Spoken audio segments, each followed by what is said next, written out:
una imagen ni la utiliza en forma comercial. Vuelve a insistir que la única función que tiene Google es en todo caso el redireccionamiento o el enlace. Y acá el voto en disidencia de Lorenzetti y Maqueda no vuelve a tratar el tema de la prevención, de la acción preventiva, como lo había hecho en el caso anterior. Se entiende que tenía esa herramienta la actora si hubiera querido utilizarla, porque ya la teníamos en nuestra normativa, pero sí dicen algo que creo que es interesante y que da a pensar qué va a pasar con la evolución de este tema a futuro.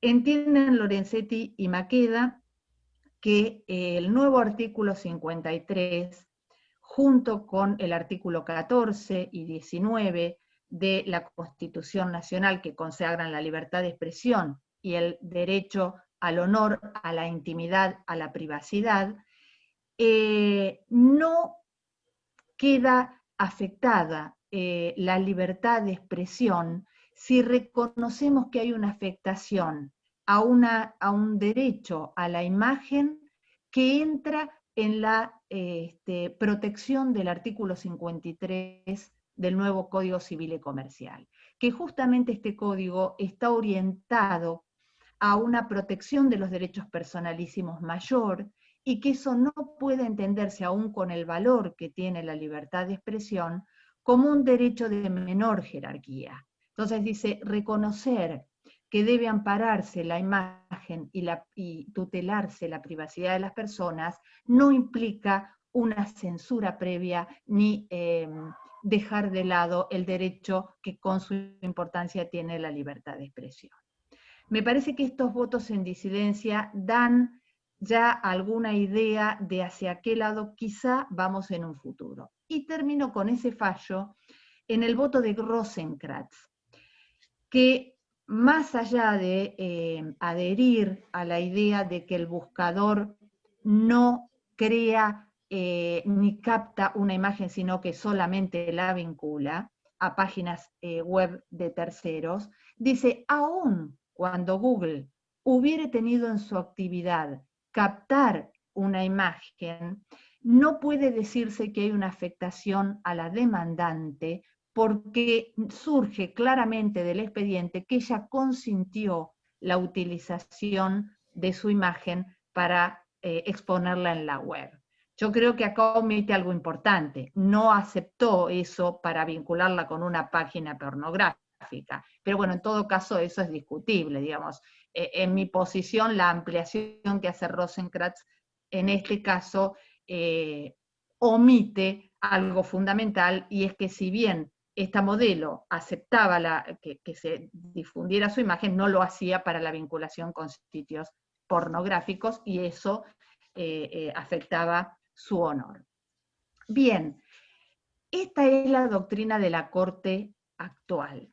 Yo en los minutos que quedan quería referirme, por ser un tema, me parece, actual y que nos puede interesar a todos, a la última presentación que tenemos, bien actual, de la vicepresidenta de la Nación. Antes de eso, recordar cuál fue el posicionamiento de las Jornadas Nacionales de Derecho Civil de 2019 de Santa Fe, que se ocupó justamente de la prevención del daño, y que con respecto a la actividad cibernética de todos los proveedores de Internet, entendamos no solamente estos buscadores, sino aquellos que, por ejemplo, como Google Drive o Dropbox almacenan información y demás, u otros como Facebook o Instagram, entendió por mayoría los juristas de esa jornada que si existe una responsabilidad no es por culpa, sino que debe emplearse el nuevo artículo 757 y entender que esta actividad que realizan los buscadores son actividades riesgosas o que pueden comprender algún tipo de riesgo. Me parece que eso también es una nota para resaltar, porque hay una doctrina que está también apoyando la idea que en el caso de que exista una responsabilidad, ya no sería por culpa, sino por riesgo. Así salió por voto de la mayoría.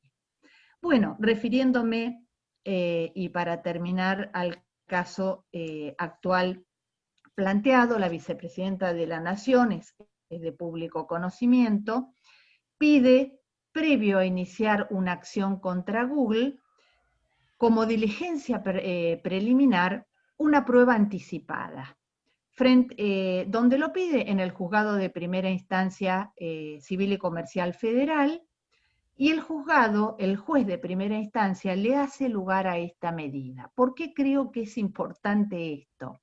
Porque la medida consiste en una prueba pericial donde el juez, admitiéndola, desinsacula a un perito oficial.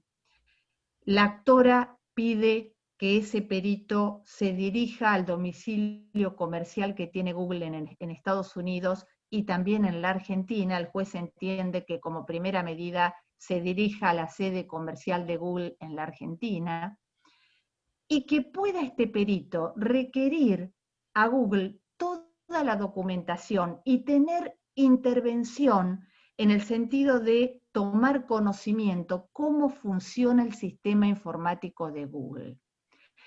Yo creo que más allá de lo cuestionable que puede ser si era viable o no era viable, como prueba anticipada, si había verdaderamente riesgo de que Google escondiera o quitara de Internet los contenidos que ya había puesto a conocimiento. Más allá de esa discusión, creo que lo interesante es que es la primera vez que va a haber un perito informático que va a dar conocimiento al juez de cómo se maneja Google a través de estos enlaces. Y creo que ahí a lo mejor vamos a tener el primer acercamiento a la verdad de si realmente hay algún accionar en cuanto a la captación, en cuanto a una actividad que tenga injerencia más allá del enlace. El agravio que manifiesta la vicepresidenta de la Nación es que cuando alguien busca con la palabra ladrona, inmediatamente se vincula a una nota en donde, y a todos otros comentarios, en donde Clarín en mayo de 2020 la pone y saca esta noticia, ladrona de la Nación. Como digo, más allá de discusiones de fondo o si esta medida o como diligencia preliminar era o procedente, no, lo cierto es que vamos a tener por primera vez una prueba pericial anticipada para conocer o tener una primera aproximación al manejo informático de Google. Google, frente a esto, realiza un recurso presenta un recurso de reconsideración con apelación en subsidio, que lo toma la Cámara Civil y Comercial 2, federal, con uno de los doctores, con el doctor Recondo, por ejemplo, que está en esa Cámara, y rechazan el recurso de Google, simplemente diciendo no es recurrible porque es una diligencia preliminar que fue admitida, con lo cual no es recurrible desde el punto de vista procesal.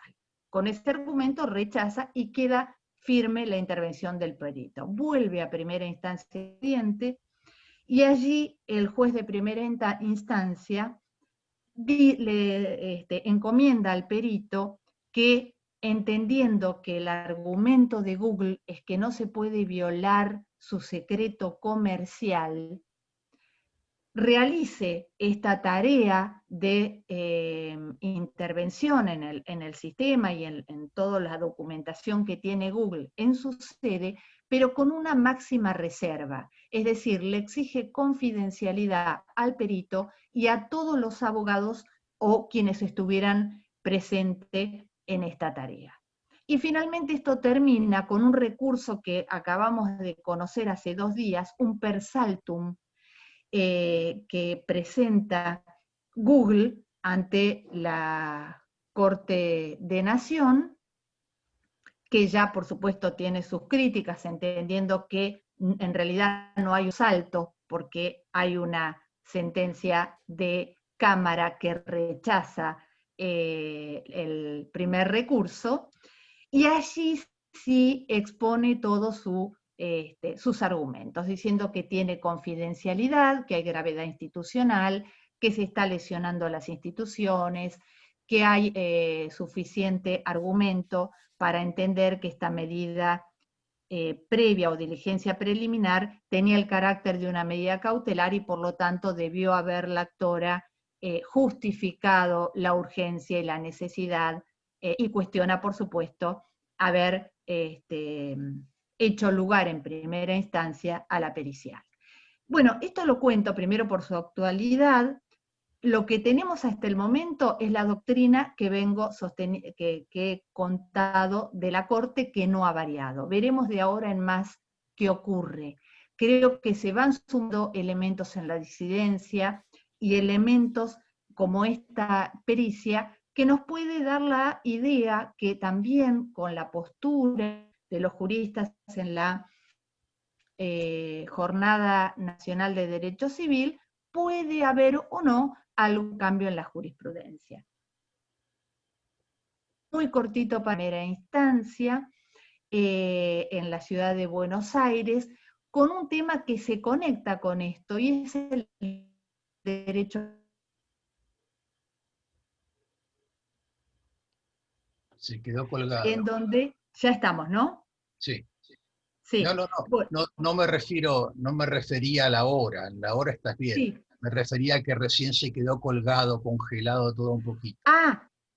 Uy, perdón. Bueno, a ver, entonces termino simplemente para contarles que por una demanda de esta persona, Natalia De Negri, que fue tan conocida en el caso Coppola, y ya han pasado tantos años, 20 años desde el hecho aproximadamente, entonces, ¿qué es lo que pide quien se manifiesta agraviada? Dice, bueno, han pasado 20 años, yo tengo mi familia, mis hijos, aparezco en peleas que no tienen ninguna trascendencia ni siquiera a nivel judicial, y el juez de primera instancia toma parcialmente, digamos, hace lugar parcialmente a esa demanda y dice, en lo que concierne a la importancia que puede tener para la sociedad ese caso judicial, que se mantengan los videos, las noticias, toda la difusión que se puede encontrar en la web.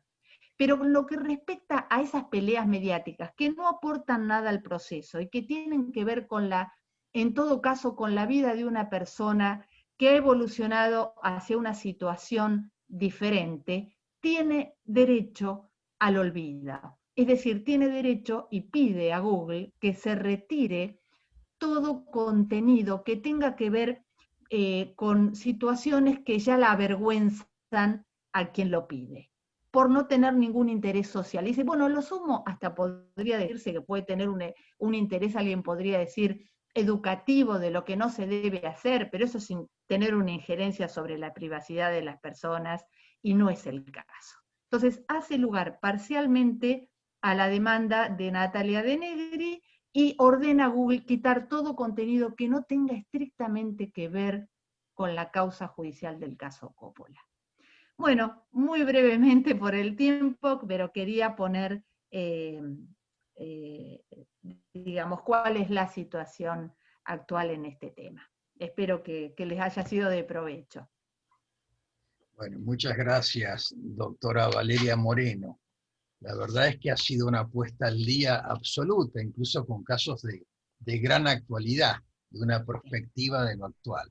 Muchísimas gracias. Vamos a comentarlo después con las preguntas al final de la exposición de la doctora Lidia Garrido Cordovera. La doctora Garrido es doctora en Derecho, es investigadora del Instituto Gioja de la Facultad de Derecho de la Universidad de Buenos Aires, profesora titular de cátedra de la misma universidad y miembro correspondiente de la Academia Nacional de Derecho de Córdoba. En este caso nos va a hablar sobre la renegociación frente a las crisis contractuales y una aplicación del principio de autonomía negociable. Doctora, la escuchamos con mucho gusto. Muchas gracias, doctor Leiva.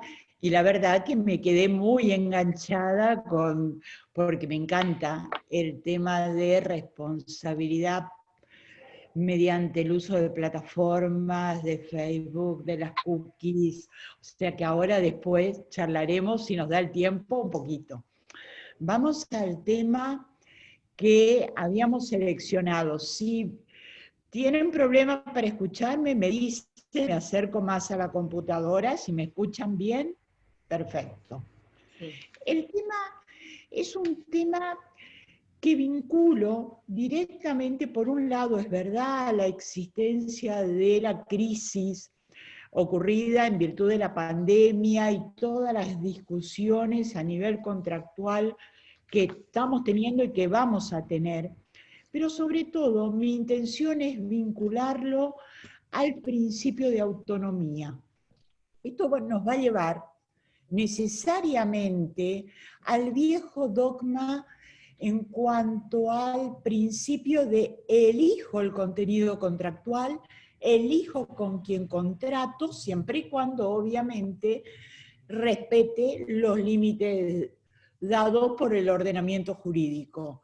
Voy a tener que respetar capacidad, voy a tener que respetar todos los institutos que me pueden llegar a llevar a un problema de nulidades, voy a también tener que respetar lo que habíamos incorporado por la 17711 de lesión, abuso de derecho, pero también voy a tener que unir este pensamiento de la necesidad de renegociar a un concepto de contratos que es, confieso, al cual yo adhiero.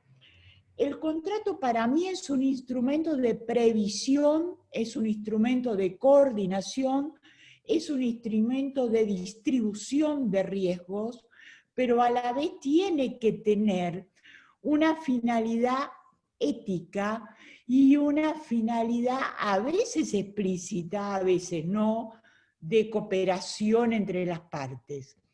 Yo he evolucionado, si ustedes quieren, del viejo concepto contractual donde nos enfrentábamos aún el contrato paritario, de el busquemos ganar, que Juan tratara de imponer la mayor cantidad de cláusulas que le fueran favorables por sobre Pedro, a un contrato colaborativo, en el cual ambos van a ganar si ese contrato en definitiva se cumple y se cumple con la menor cantidad de avatares o la menor cantidad de circunstancias adversas. Esto me llevó a que allá por la década del 90 o antes, básicamente yo hiciera cursos de negociación contractual, pero me di cuenta que en materia de teoría general del contrato habíamos avanzado, y de hecho el Código Civil y Comercial, y ya antes, yo me acuerdo cuando yo daba en la cátedra del doctor Leiva, se hablaba de responsabilidad precontractual, responsabilidad postcontractual, ya hablábamos de una serie de situaciones a tener en cuenta más allá de la etapa dura de la formación, si ustedes quieren, del contrato como unión de voluntades para producir efectos. Pero ahí, eso me llevó a mí a tener que verlo desde el análisis económico del derecho. Desde el análisis económico del derecho, siempre el contrato, al ser un instrumento de previsión, lo que va a buscar es distribuir posibles riesgos mediante cláusulas, muchísimas en el contrato paritario realizado por los abogados de empresa, en menor cantidad, si ustedes quieren, en el contrato por adhesión, y con muchísimo contenido de orden público en el contrato de consumo. Uno necesita, tanto desde el concepto de contrato como desde el concepto económico de contrato, distinguir si yo estoy por hablar de un contrato paritario, de un contrato por adhesión o de un contrato de consumo. Yo hoy elijo hablar por regla del contrato paritario. ¿Por qué? Por la carga de contenido de orden público de las normas que sí o sí tiene el derecho del consumidor, en el cual no siempre el consumidor va a poder negociar con la misma libertad con la que negocia un cocontratante paritario, por más que sea un contrato de alquiler. Porque la discusión a la cual vamos a estar sometidos en los meses que vienen es el intentar hacer entrar todos los contratos por la categoría contratos de consumo, por la posibilidad de mayor intervención judicial, por la posibilidad de nulidades, por la gran tutela que el Estado tiene en esos contratos. Lo mismo me va a ocurrir con algunos contratos por adhesión. Sin embargo, en el contrato paritario vamos a poder seguir dando pelea en cuanto a decir principio de autonomía de las partes. Son las partes las que se sientan y negocian. Son las partes las que se sientan y me dicen, bueno, está bien, el dólar se fue muchísimo, veamos qué hacemos, vamos al esfuerzo compartido, vamos a un instituto que extinga el contrato o renegociamos. Esto está también para mí muy ligado con el espíritu que las partes por un lado tengan y que sus abogados también manifiesten a la parte en cuanto a que si es mejor sentarse a negociar nuevamente o presentarse, ir a un modo alternativo, aunque fuera un modo alternativo, a un árbitro, o ir a un mediador. No estamos ni en el árbitro ni en el mediador frente a la renegociación que yo estoy planteando. La renegociación pura y dura es la llevada por las partes que son las dueñas del negocio, con el asesoramiento que corresponde de sus abogados, de sus contadores, de sus peritos, que quieran, pero son ellas. Es lo mismo que ocurre en la interpretación auténtica. Nadie más que las partes saben realmente cuáles van a ser los daños que en definitiva un incumplimiento contractual o el tener que pedir la disolución del vínculo contractual les va a traer. Recordemos que en materia de negociación la reputación es uno de los bienes intangibles con el que cuentan las partes a negociar. Si yo me transformo en virtud de la pandemia, aunque pudiera tener quizás una causa que me justifique y mi abogado me diga es hecho del príncipe por los decretos, es caso fortuito, es fuerza mayor, extinguimos, no hay incumplimiento imputable, ni siquiera retardo, es muy probable que mi reputación se vea resentida dentro del círculo en el cual yo opere. Como bien intangible hay que tratar de preservarlo, y ese es un consejo. Segundo problema, y me apuro porque veo que ya voy corriendo los minutos, que hay que plantear. No hay ningún problema, doctora. Bueno, no, pero hay que plantear si esta renegociación, que a mí me preocupa tanto, puede estar como está en el código, es verdad, para los contratos de larga duración, pero puede ser aplicada por analogía o solamente el juez o solamente las partes. Por supuesto que para mí las partes, por el principio constitucional de libertad del 19, pueden decidir sentarse en cualquier momento a negociar de nuevo un contrato vigente con circunstancia de pandemia, sin circunstancia de pandemia. Me siento y negocio de nuevo. Nadie me puede prohibir si ambas partes queremos.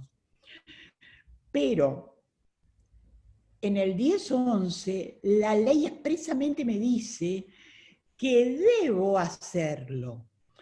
Supongamos que no estamos en ninguna de esas dos situaciones. Ni voluntariamente nos sentamos, ni surge de la ley. ¿Puede la parte considerar que surge del 9 y del 961 por las circunstancias de la buena fe que acompañan el desenvolvimiento del contrato? Para mí sí.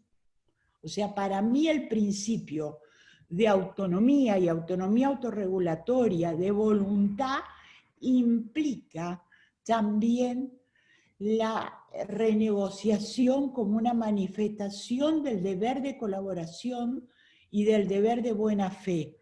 Yo debería sentarme, no es una obligación de resultado, es una obligación de hacer. Y ustedes miran, bueno, se sienta y por ahí lo llevo sin ganas, bueno, pero por lo menos tengo esa instancia. Pero también puede ser que en virtud de mi principio de libertad y autonomía yo lo haya pactado en una cláusula de renegociación dentro del contrato, que es perfectamente posible. Nadie me puede decir, creo, en su sano juicio, creo que me lo van a decir igual, que ese tipo de cláusulas son cláusulas en las cuales yo estoy usando abuso posición dominante. Estoy poniendo la cláusula y yo digo no, porque en realidad beneficia a ambas partes. Sería abuso posición dominante si solo beneficia a una de ellas, no a ambas. Ambas podemos pedir sentarnos a negociar. Esto va a conllevar un segundo problema. Así como yo sé que tengo la transacción ahora como contrato, que tengo el arbitraje también como contrato, yo estas cláusulas no las tengo expresamente puestas en el Código Civil y Comercial, sino que van a surgir de lo que las partes me digan en el contrato. Sin embargo, lo que yo aconsejaría es poner también algún bosquejo de procedimiento en cuanto a, bueno, acontecido determinados hechos, porque si no queda muy abierto, que pueden no ser siempre económicos. La pandemia no es en sí un hecho económico, es un hecho de la naturaleza que afecta más salud. ¿Vamos a tener el problema económico? Sí, pero puedo abrir mi cláusula a diferentes hechos. Las partes se comprometen en los próximos 30 días de ocurrido el hecho, sentarse a negociar.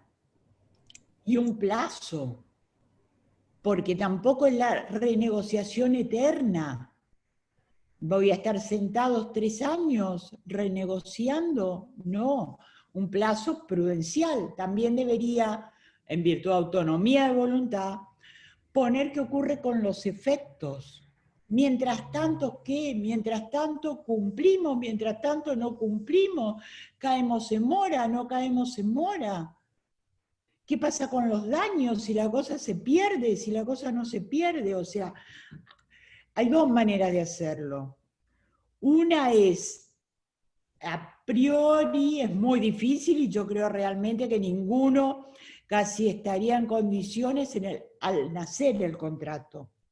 Y el otro es simplemente establecer el mínimo de procedimiento y cuando se juntan dentro de ese primer plazo, establecer el ABC de cómo se van a regir.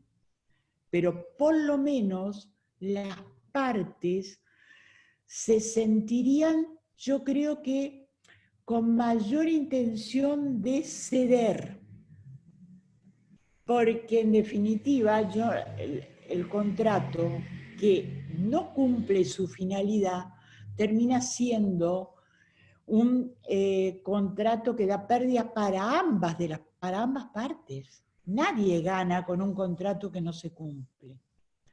Entonces, lo que hay es que lograr que salgamos solo de la negociación. Lo que a mí a veces me preguntan es, bueno, perfecto, pero todo lo de la negociación vos lo trasladás, lo que estaban hablando de el deber de colaboración, deber de guardar secreto, deber de advertencia, el principio de no dañar, todo eso va de nuevo a la renegociación. Si no, ¿con qué ánimo voy a estar renegociando? Estoy renegociando falsamente, si no digo que, pero no lo estoy haciendo. ¿Qué efecto tendría la renegociación? Para algunos es el contrato adaptado. Se parecería a lo que nosotros solemos también llamar adecuación del contrato cuando lo realiza el juez tomando en cuenta algunos de los institutos que el código le permite acomodar la base de las prestaciones, pero él es un tercero, ajeno igual que el árbitro. Acá las partes reacomodan como quieren. O es un nuevo contrato. Para mí ahí, parezco ya sea un exceso, autonomía a la voluntad de nuevo. Si las partes consideran vincular este nuevo documento, porque van a tener que hacer un documento, y vienen haciendo minutas, y vienen estableciendo el valor o no de esas minutas, esto en realidad, si uno lo mira, lo ve mucho en el derecho comparado y para los grandes negocios, cuando tenemos que ponernos de acuerdo a veces en quitas, en ciertas circunstancias frente a un incumplimiento y no queremos que el contrato caiga. Lo que hay es un interés común, que el contrato sobreviva. Nos vamos adaptando. ¿Qué es lo que ocurre? Podemos vincularlo al documento primitivo, al documento A, o podemos decir que dejamos sin efecto ese documento y a partir de ahora autonomía a la voluntad de nuevo. Por eso les digo, puede ser que yo esté un poco maniática en cuanto a que creo realmente que la autonomía a la voluntad sigue vigente, que quizás durante mucho tiempo, muchos de nosotros que enseñamos nos deslumbramos a veces por los contratos de consumo, pero dejamos de lado algo que realmente para la teoría general del contrato es básica. Yo no puedo tener carencia de libertad, no puedo tener carencia de autorregulación. Lo otro es estatus. No es contrato, es posición frente a una determinada situación. Si uno mira UNIDROIT, si uno mira los principios latinoamericanos, puede encontrar apoyatura en esto. No está tampoco tan claro, nada, pero no hay un no. Yo más me preocupé por este tema porque temía un no de entrada, y cuando entré a mirar, digamos, este es como el tercer artículo que viene en esta línea, porque el primero era caso fortuito, fuerza mayor, todos los avatares frente a la pandemia, si podíamos recurrir a frustración del fin, si podíamos recurrir a excesiva onerosidad, o sea, todo el juego, y yo a todos terminaba con la misma conclusión, pero hay otra salida, y la salida es la renegociación. Y yo decía, pero ¿por qué no se renegocia? Y empecé a verlo desde el análisis económico, porque quizás la renegociación evita costos, evita tiempo, pero no genera honorarios. Entonces ahí viene mi mea culpa como docente de no poner a veces los puntos sobre las IES respecto a que el derecho no solo es adversarial, sino el derecho es colaborativo y cooperativo también, entendido contrato como instrumento colaborativo. Esto, como verán, me encanta, así que por mí yo me quedo 40 horas, pero para más o menos cerrarles en 4 o 5 cosas. Lo mismo que como nace el contrato por principio de libertad, autonomía, derecho de propiedad, base constitucional, sirve para la renegociación. Los efectos lo fijan. Hay que distinguirlo de la resolución, por supuesto, porque en la renegociación yo voy a continuar el contrato produciendo o un nuevo contrato. Ahí podemos llegar a tener algunos problemas más terminológicos. Necesidad de la cláusula en todos los contratos. Necesidad del protocolo de actuación. Necesidad que el juez también habilite si una de las partes le pide, aunque no sea el supuesto de contratos de larga duración, y lo base en el 961 y lo base en el 9 sobre todo, porque el problema con el 961 es que el juez me va a decir no, si la parte, pero justamente una de las partes le pide y le está diciendo que debe estar incluido.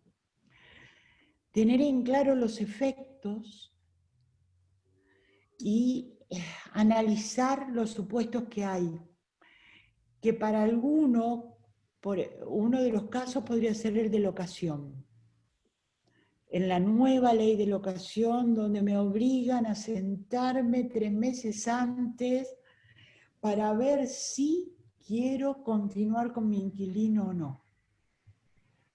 Y ese no es un contrato de duración. Se podría poner una cláusula general. Bueno, gracias, doctor, por la paciencia. Bueno, muchas gracias. No es ninguna paciencia. Bueno, yo diría que yo como disparador tengo 2 acotaciones. Ni siquiera son preguntas. Una que la estaba pensando mientras hablaba la doctora Moreno, y recibí juro que ya la estaba pensando, cuando recibí un chat, un mail, un WhatsApp de María Sol Silverati, que está acá, pero no la veo. Hay otro tema que no guarda relación con los buscadores de Internet, sino con las plataformas colaborativas. Concretamente, lo que traigo a colación es la voz, el apellido el legislador que promovió la ley de locaciones, ¿cómo se llama? No me acuerdo. Mejor que no me acuerdo. La cuestión es que si uno va a Wikipedia y pone el apellido del señor, lee, o leía porque ya se levantó, dícese del efecto contrario al buscado por la ley que se propicia. O sea, es realmente terrible. Lipovetsky. Sí. Ustedes ponen Lipovetsky en Wikipedia y aparece efecto Lipovetsky. Dícese del efecto que trae como la consecuencia contraria a la buscada por el legislador. Bueno, eso fue borrado por algún otro colaborador de Wikipedia, pero quedaron rastros. O sea, si uno ve esto que estoy diciendo yo, queda todo, me hace acordar a esas bromas de mesa de entradas judiciales cuando se hacían en papel, donde Daniel Bufanti se lee porque trabajamos juntos en un juzgado allá lejos y hace tiempo, el señor juez es un tonto. Entonces, testado tonto no vale, con lo No. cual quedaba igual. Esa es una situación. La otra, con respecto a la conferencia de la doctora Garrido, yo tengo, y esto va a ser objeto de alguna ponencia seguramente, yo por lo menos voy a intentar hacerlo si tengo tiempo, falta mucho. El tema de la renegociación en la 27551, que es obligatoria, como lo es también en el Código Civil en algunos supuestos en los contratos de larga duración. Pero el punto es que en la 27551 hay una sanción pecuniaria para el que no conviene la renegociación. Con lo cual deja de ser en alguna medida paritario, porque hay una presión del Estado diciéndole, señor, negocie, negocie. Es un tema complicado, ¿no? Muy complicado, que tiene un montón de derivaciones.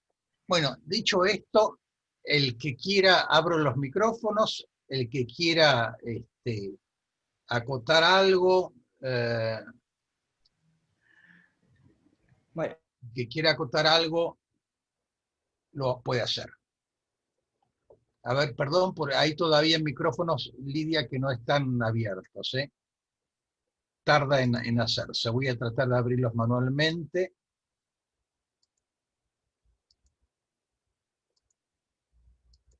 Bueno, estoy abriendo todos.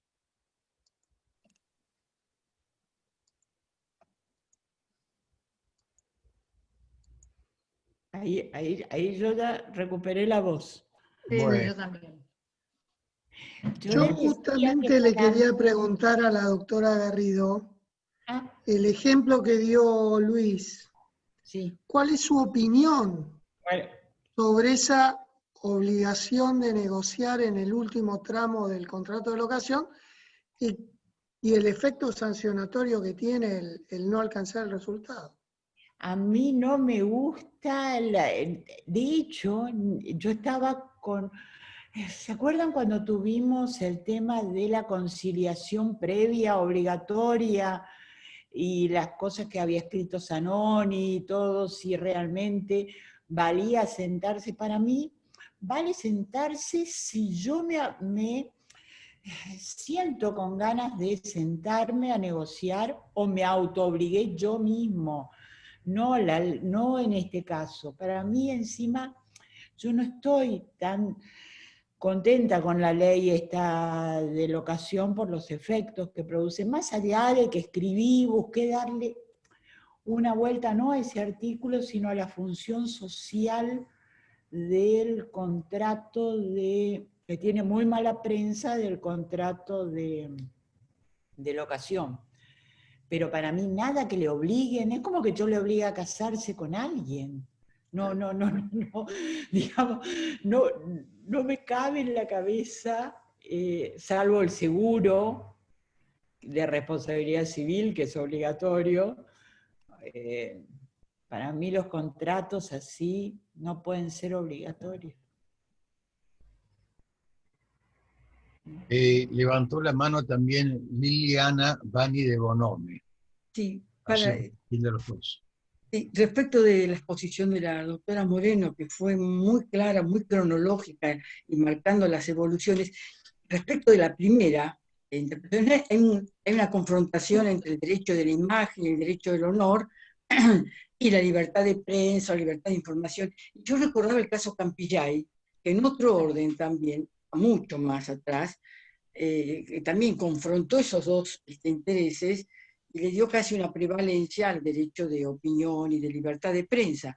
Me parece que en la doctrina de la Corte actual, era por el tema de la real malicia en ese momento, en la doctrina actual creo que la primera parte puede ensamblarse más con ese tipo de doctrina, pero ahora veo que le están dando una responsabilidad mayor, por lo menos por lo que estaba comentando la doctora, a la posibilidad de responsabilizar, porque también cuesta mucho después deshacer la imagen mala que quedó, ¿no? No es tan fácil. Entonces, me parece que le están dando, a través de esa teoría del riesgo que usted comentaba, un poquito están nivelando mejor los platillos, me parece, de la balanza.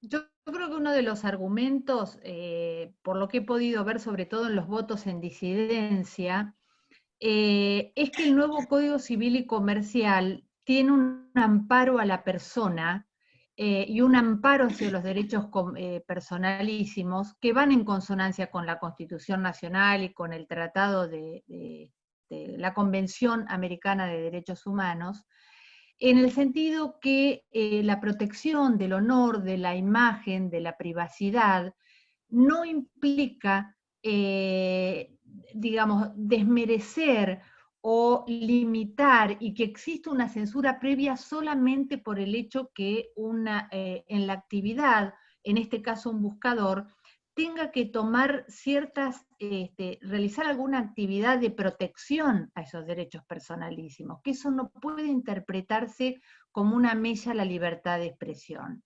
Y además, algo que me olvidé de decir y que tiene que ver con esto, es que hoy, además de tener, por supuesto, la libertad de expresión consagrada en nuestra Constitución Nacional, tenemos la Ley 26.032 de Servicio de Internet, que con un solo artículo en realidad, lo único que hace, bueno, con 3 artículos, los demás son de forma, lo que sí hace es decir, bueno, todo este principio de la búsqueda, la difusión de información y la libertad de expresión es aplicable también a los sistemas de Internet, que había omitido poner eso. Pero también tenemos una protección hoy muy clara al derecho a la imagen y a la privacidad y a los derechos personalísimos, desde sus propios fundamentos hasta en las normas, puntualmente, del Código Civil y Comercial de la Nación. Entonces, yo creo, y esto es opinión, que este balance de derechos protegidos, con el transcurrir del tiempo, nos vamos dando cuenta que cada vez hay una mayor invasión hacia la privacidad, intimidad, imagen de las personas, que no era la situación de la década de los 80 o de la década de los 90, ¿no es cierto? Entonces, yo creo que por eso pienso que vamos caminando, vamos haciendo un camino hacia un mayor reconocimiento y que no por eso hay censura previa o queda o se afecta la democracia o las instituciones del país por la protección que merece la persona en sus derechos fundamentales. Creo que esa es la evolución. Estoy de acuerdo, totalmente. ¿Alguna otra pregunta? El doctor Albano, doctor Martín del Torno, doctor profesor Valente. ¿Algo más para ambas conferenciantes? Aquí, doctor. Sí. Alejandro Ocio, mi torpeza informática me llevó a que figurara 2020. Bueno. Así que, disculpen. No, está bien. Muy bien. El año. Mientras exponía la doctora Garrido, se me planteaba la situación de los contratos de construcción que arrancan desde el pozo, que en su mayoría se abonan en pesos, pero que bueno, también hay una opción en dólares. Entonces, la inquietud que le planteo, doctora, es la siguiente. ¿Cómo entendería usted un punto de equilibrio entre un contrato que arrancó con un dólar, bueno, yo no recuerdo cuánto estaba el año pasado, todo es una suposición, no es que tengo un caso concreto. No, ya sé, no. Que arrancó el año pasado, no sé a cuánto, supongamos $60, 40. y hoy está a 150. Bien. Entonces, sigo reflexionando mientras le hago la pregunta, si un punto de equilibrio podría ser, dado que estamos informados a través de los medios, que hubo un 20, un 15, un 20, un 30% de rebaja en los valores en dólares de los inmuebles. Si ese podría ser un punto de equilibrio. Es decir, supongamos que se hubiera hecho, no sé, se hubiera firmado en $70.000 en 24 cuotas de tantos dólares, y que hoy esa misma unidad reflejara en plaza $65.000, por ejemplo. Bueno, no sí. sé si fui claro. Sí. O sea, hay algo que nosotros a veces nos olvidamos, que cuando hablamos de la base del negocio jurídico, va tanto para la excesiva onerosidad como para la depreciación. Nosotros ya vivimos o por lo menos vivimos más o menos la década del 70, 75, yo recuerdo haber escuchado, no me tocó, pero recuerdo haber escuchado y haber leído libros después, que tenían que ver con la obligación de valor y la obligación de dinero. Cuando se aplica en Argentina la obligación de dinero y la obligación de valor, tiene que ver justamente porque el bien puesto con relación a la suma de dinero perdió absolutamente su equivalencia. En algunos, porque se fue como muchísimo más valor del bien, excesiva onerosidad, y este bien pasó de 70 a 100, o bien al revés, pasó de los $70.000 a que ahora 55.000. Lo que no hay es la misma simetría. La base del negocio jurídico se te rompió igual. El tema es si vas por imprevisión o vas por alguno de los otros institutos o tratas de aplicar adecuación. Pues si yo voy, todo depende también cuánto uno haya integrado del precio del bien. Porque si ya cuando el evento sucede yo integré el 80 y pico % y yo le pido al juez que revea, ¿qué le estoy pidiendo? Démelo como que ya estuviera el 100% pago. Lo cual Correcto, el juez correcto. me diría, no, mire. No, la hipótesis, doctora, la interrumpo, disculpe. La hipótesis sería que hubiera integrado en un plan de, no sé, 24 cuotas, que hubiera integrado 5, 6 o 7. Bueno, acordémonos que los efectos ya pasados se consolidan a menos que... Eso es correcto, sí. Hacia el futuro. Bueno, ahora bien, ¿se consolidan a qué monto? ¿A 1% del valor o nominal? Eso es lo que a vos te preocupa. Porque si vos, eso que él integró, que ponerle sea 10, lo voy a tomar como $10.000, es una cosa. Si yo lo tomo como 150.000 pesos, es otra. O sea, en el caso, el juez se va a tener que poner a ver, en qué pagó, si pagó en pesos o pagó en dólares, y la relación, para mí, lo único que podría ser es esfuerzo compartido. Claro, la teoría del esfuerzo compartido aplican ahí, siempre. O sea, pero eso va como para lo que le está faltando. Mi problema es lo que ya pagó. ¿A cuánto imputo lo que ya pagó? Si imputo a un capital valuado en $70.000, un capital valuado en 60.000.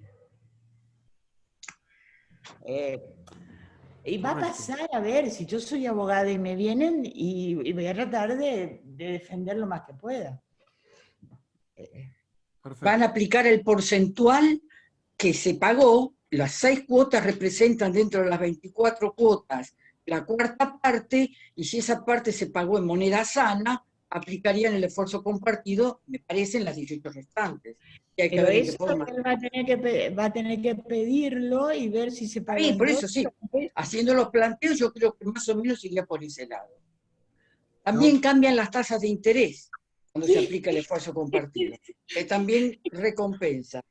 Bueno, Doctor, por eso es un caos, la verdad. A ver, es mucho mejor renegociar, sentarnos, llegar a un acuerdo que depender de lo que en definitiva un tercero, por más sabio que pueda ser el juez, me diga que me va a aplicar. Pero no todas las partes son tan fáciles de negociar. Hay gente que es difícil. A ver, nadie casi, nadie. Yo quisiera acotar algo disruptivo sobre el esfuerzo compartido. Y yo tengo mis muy serias dudas de que el esfuerzo compartido sea constitucional. Muy serias dudas. Me hace acordar a un criterio que se utiliza en el Common Law, que no viene al caso, pero lo menciono, que es el cheapest cost avoider, que es aquel que está en mejor condición para evitar el daño. Y me hace acordar también a lo que decía mi querido juez cuando yo atendía mesa de entradas, que era Carlos Ambrosioni, un romanista eximio, profesor en Buenos Aires y en La Plata. Él decía, doctor, ¿quién crea la inflación? El Estado. Bueno, entonces, ¿por qué la tenemos que pagar los particulares?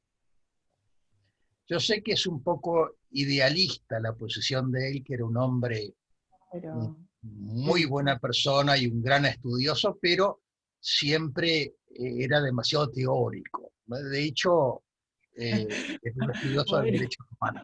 Pero no hay que descartarlo al enfoque, ¿no? El tema del esfuerzo compartido es muy práctico para evitar problemas, pero no es mejor. Quizás sea muy equitativo, pero no es muy constitucional, me parece. Pero el tema es opinar. ¿Alguien más quiere acotar algo más? Quería preguntar a la doctora Garrido, doctor Leiva. ¿Quién habla? ¿Quién está hablando? Albano, Carlos Albano. Carlos, ¿cómo te va, Carlos? ¿Qué tal? Muy bien. ¿Qué tal, Lidia? Yo quería, bueno, hacer una consideración. La doctora, comparto el planteo de la doctora, pero de alguna manera yo le estoy preguntando si este tema de la renegociación casi compulsiva que a la cual pareciera que vamos a acceder, o lo que estamos accediendo y que, bueno, no afecta realmente a otro principio, que es el efecto vinculante. Hacemos un contrato con cierto cuidado y previsión para las partes. Ahora, estamos seguros que vamos a renegociar. O sea, el contrato, sabemos que en definitiva las condiciones en nuestro país cambian todo el tiempo. Entonces pareciera, hacemos un contrato, yo diría, hagamos un precontrato, si podría decirse, porque va a haber otro contrato después. Y después va a haber otro contrato, sobre todo si es de larga duración.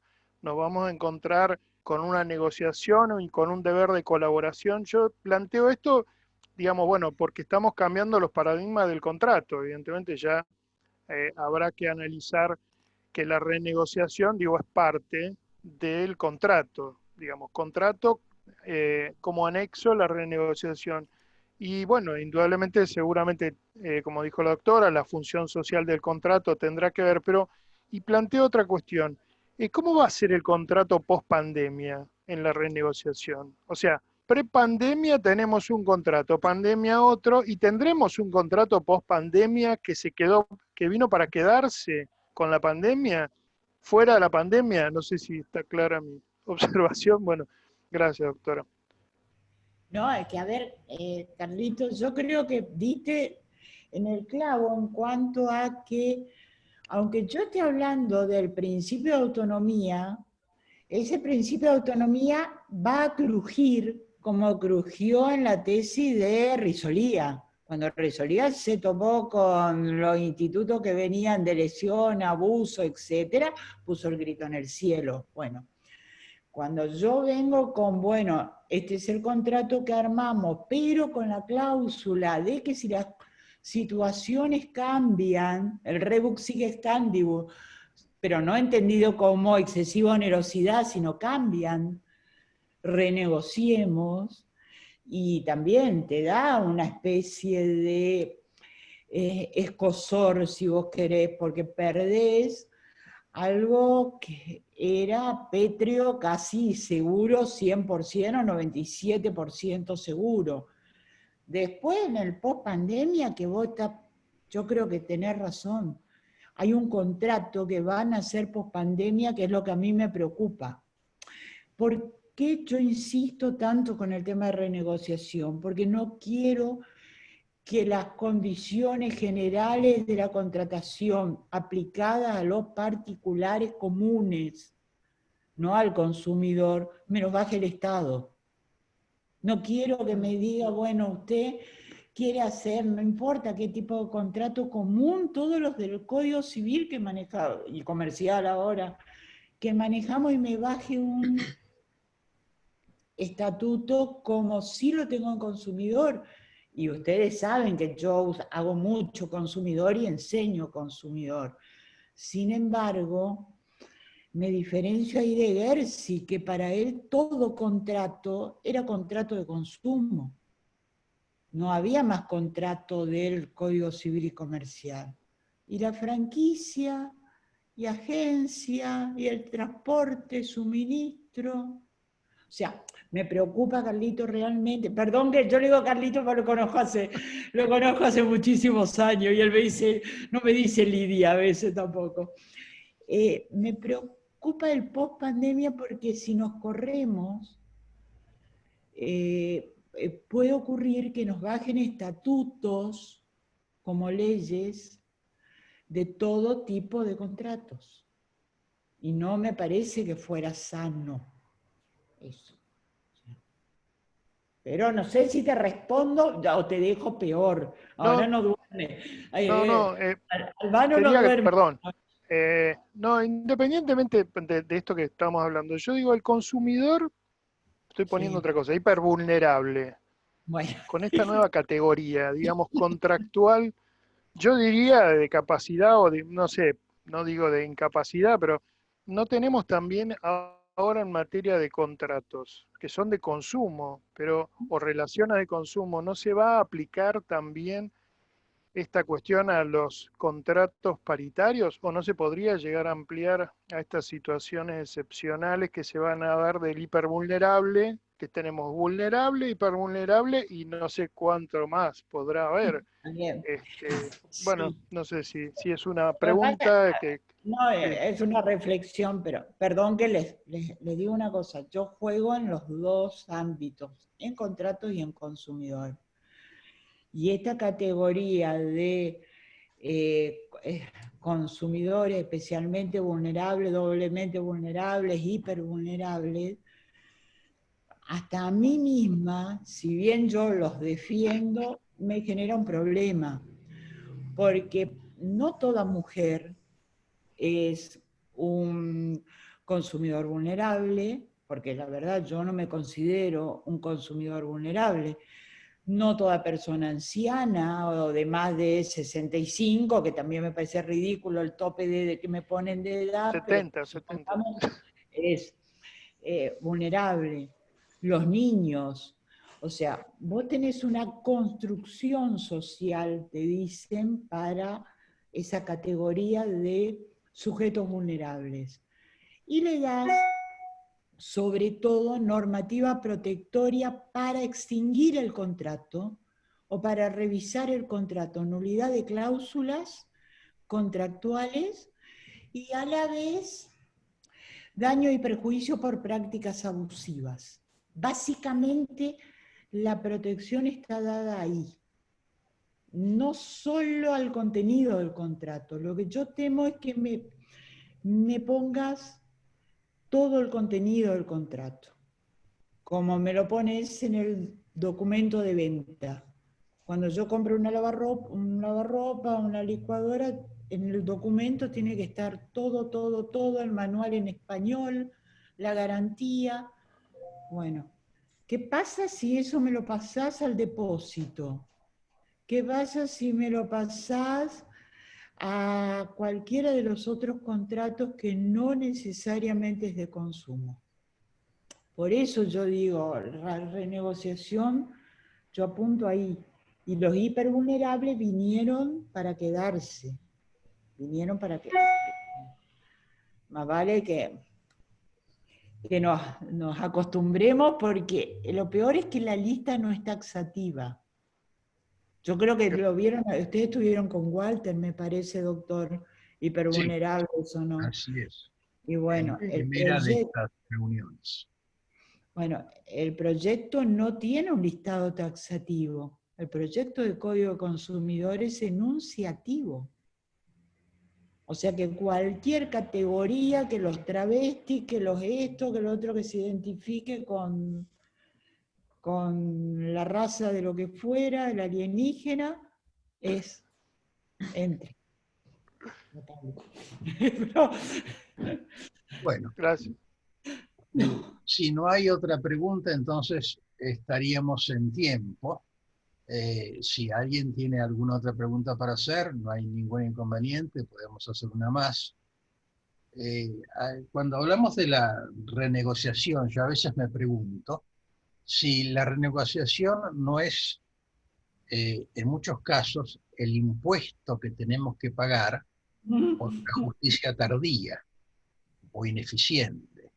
Porque, a ver, ¿cuántas veces no le hemos dicho a un cliente, mire, arregle porque no sabemos lo que va a resolver el juez o cuándo lo va a resolver? Así que, sin perjuicio de que hay renegociaciones muy leales, ¿no? Bien, entonces les recuerdo lo del día miércoles. El miércoles. El miércoles, la doctora Juliana Quina, oponibilidad del contrato de seguro en el proceso de daños, y Liliana Rapalini, proceso electrónico internacional y acceso a la justicia. Y después tenemos más para el día viernes también. Les agradezco muchísimo, doctora Moreno, doctora Garrido. La verdad que ha sido un lujo un poco accidentado al principio, pero bueno, me disculpo, casos fortuitos realmente. Muchas gracias a todos. Un placer. Gracias, buenas Gracias, noches. doctor Leiva. Gracias, Anita. Chao, gracias a todos. Saludos. Chao. Chao, chao. Listo.